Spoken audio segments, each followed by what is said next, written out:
Okay, we were just talking about calcium carbonate, and said calcium carbonate is kind of unique in that it's not the only thing, but it's the most things as it gets hotter you can dissolve more of them. But some things actually as they get hotter become less soluble, and so calcium carbonate is a very common mineral found in water that we drink and so forth.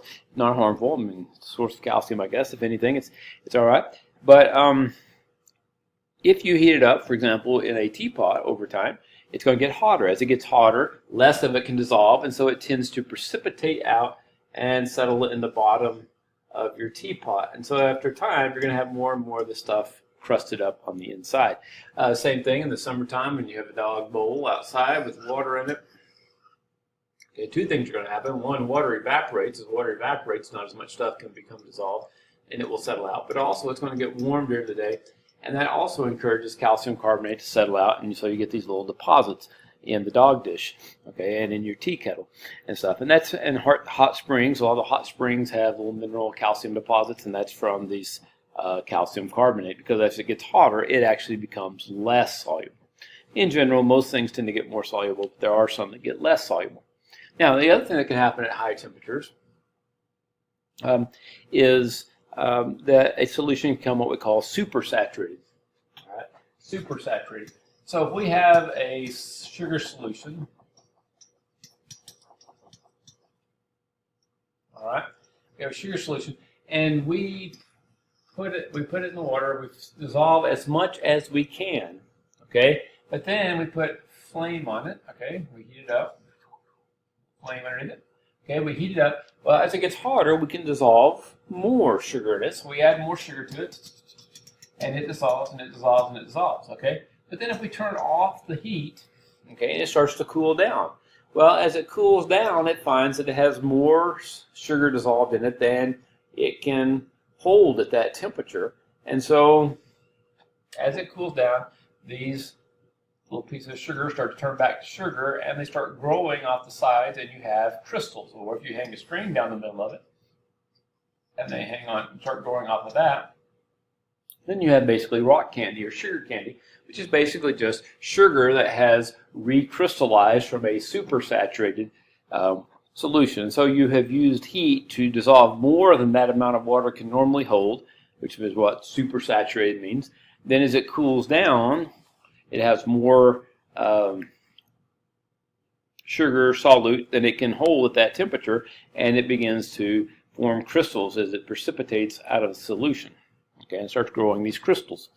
All right, and that's basically what rock candy or sugar candy like that is. All right. Some other things that help to make things dissolve quicker, all right, have to do with the surface area, the amount of surface area. If, for example, you have a beaker of water and you put a sugar cube in it, all right, where is the only place that it can dissolve? It can only dissolve at the edges of the sugar cube. And so the sugar in the middle is not touching the water, so it cannot dissolve. So it's going to dissolve a lot slower if it has a small amount of surface area.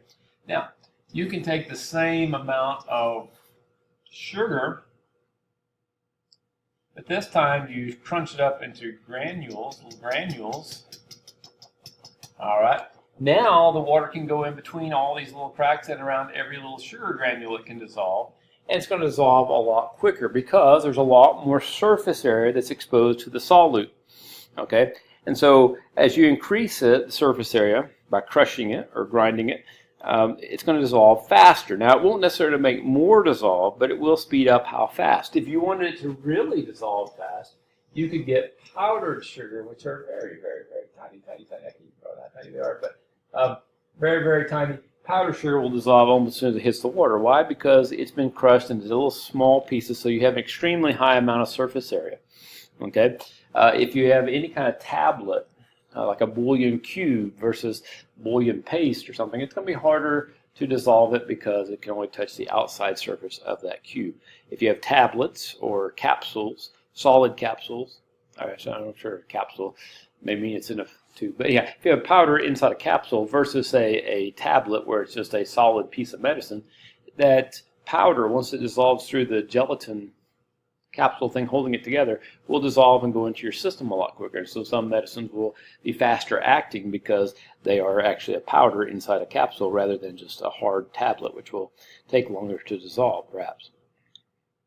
All right, so the surface area will increase the rate. Stirring is also going to do the same thing. Same thing, if you leave this sugar sitting on the bottom, it's going to dissolve a little bit faster than the cube, but still it's going to dissolve best on the outside edge here. But if you stir it all up and now you have all these sugar particles like this, now every single particle is going to be surrounded by solute and it's going to dissolve a lot faster. And so stirring will also make it dissolve faster, but once again, it will not increase the amount other than the fact, I guess, that if you stir long enough and hard enough, eventually it will heat up a little bit because you're actually moving them around, but not enough to really matter. Okay, so stirring and surface area are things that affect how fast it dissolves, but not necessarily the amount that will dissolve. All right. All right, let's consider some things that affect the solubility of gases, because gases are a little bit different. We talked a little bit about oxygen earlier dissolving. It's less soluble in liquids. One, because most gases are diatomic. In other words, you have like two oxygens stuck together, okay, or two nitrogen atoms stuck together.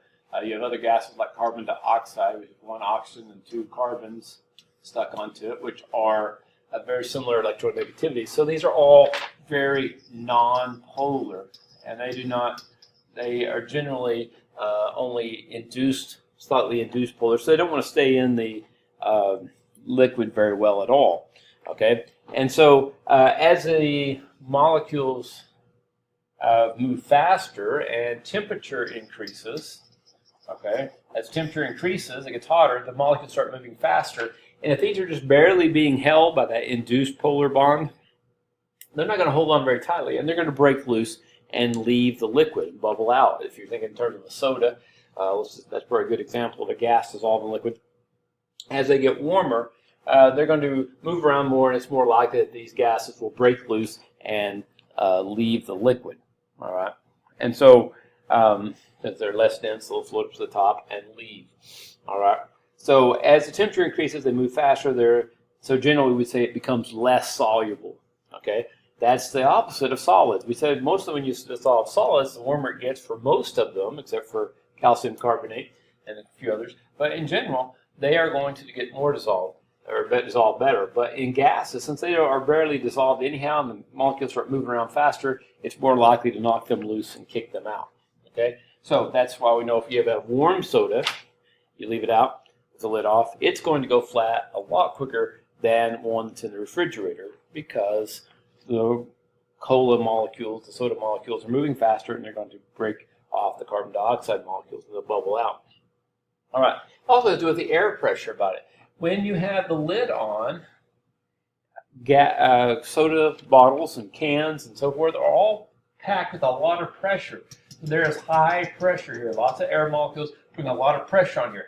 If you were a carbon dioxide bubble trying to get out, this pressure pushes back in on you and says, I don't think so. You can't come out. That's why when you pop the top, it starts to bubble, because you've automatically lowered this air pressure here, and now it's the same as the air pressure outside, and that allows bubbles to come up. Okay, and so that's why it bubbles whenever you open the lid, because you've reduced the pressure on the top. So as you, if you increase air pressure above the liquid, that will also increase the solubility. If you decrease the air pressure, then you will decrease the solubility, and they won't dissolve as well. Another reason why, as long as your soda, it doesn't matter if it gets warm or whatever, as long as it's got a lid on it and pressure kept in there, it's not going to go flat.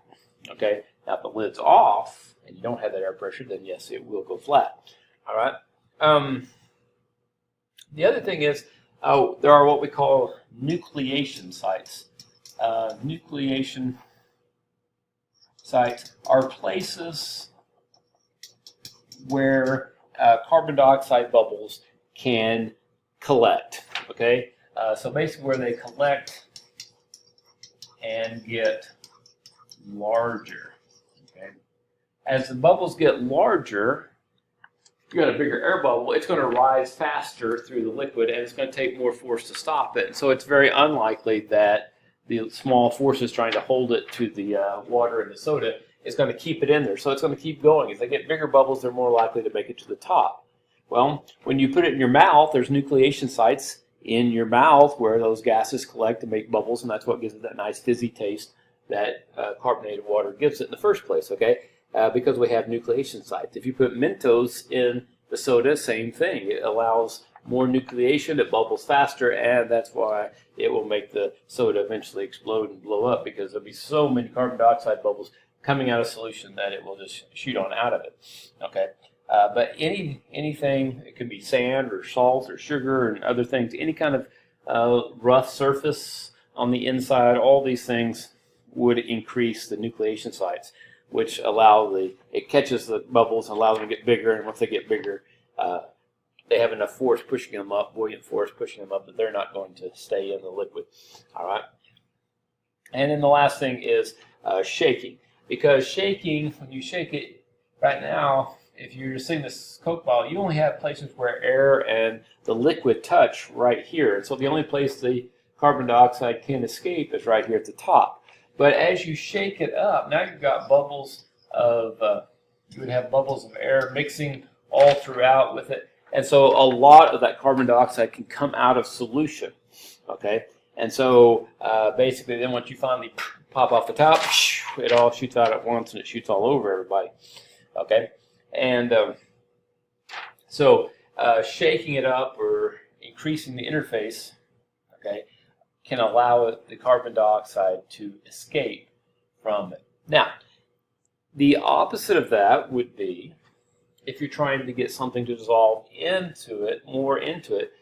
For example, if you have a fish tank, okay, generally the only place air can get into it, dissolved into the water, is at the surface.